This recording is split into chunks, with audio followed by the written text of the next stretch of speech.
வணக்கம் நண்பர்களே. இன்றைக்கி நம்ம எதை பற்றி பார்க்க போகிறோம்னா கரும்பு முருங்கை.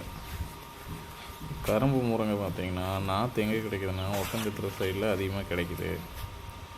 அங்கேருந்து நான் ஒரு நாற்று 30 ரூபாய்ன்னு சொல்லிவிட்டு ஒரு 300 நாற்று வாங்கி கொண்டு வந்து வச்சேன். ஒரு ஏக்கராவுக்கு நியரஸ்ட் வச்சேன், 10க்கு 10 வச்சேன். ஆனால் நான் வச்சது என்ன பண்ணிட்டேன்னா ஜூன் மாதத்தில் வச்சுட்டேன். ஜூன் மாதம் பார்த்திங்கன்னா அன்சீசன், அதாவது அப்போ தான் ஜூன் வைக்கும்போது ஜூன், ஜூலை, ஆகஸ்ட்டு, செப்டம்பர் ஆகும்போது மழை ஸ்டார்ட் ஆயிடுச்சு.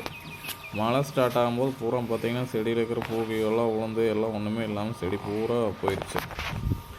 அடுத்தது பார்த்திங்கன்னா மறுபடியும் எல்லாம் தலைவேறி மறுபடியும் வரும்போது நான் என்ன பண்ணிட்டேன், வழக்கம் போல் அது மருந்து லைட்டாக ஒரு மருந்து அடித்தா போதும் அப்படின்னு சொல்லி போட்டு நான் பாட்டில் விட்டுட்டேன். கரெக்டாக என்ன ஆகி போச்சு, செடியில் ஃபுல்லாக பூ எடுத்துருச்சு. ஆனால் அந்த சீசன் பார்த்திங்கன்னா உங்களுக்கு பூ எடுத்து ஃபுல்லாக இருந்துச்சு, காய் ஒன்றாரு பிஞ்சு இருந்துச்சு. ஆனால் புழு பயங்கரமாகிடுச்சு, மரம் ஹைட் ஆகி போயிடுச்சு. அப்புறம் என்ன பண்ணுறது, புழு ஃபுல்லாக மேலே போயிடுச்சு, மரம் நல்லா ஹைட் ஆகி போயிடுச்சுன்னு பார்த்திங்கன்னா மருந்து அடித்தாலும் அது அந்தளவுக்கு எஃபெக்டிவாக இல்லை.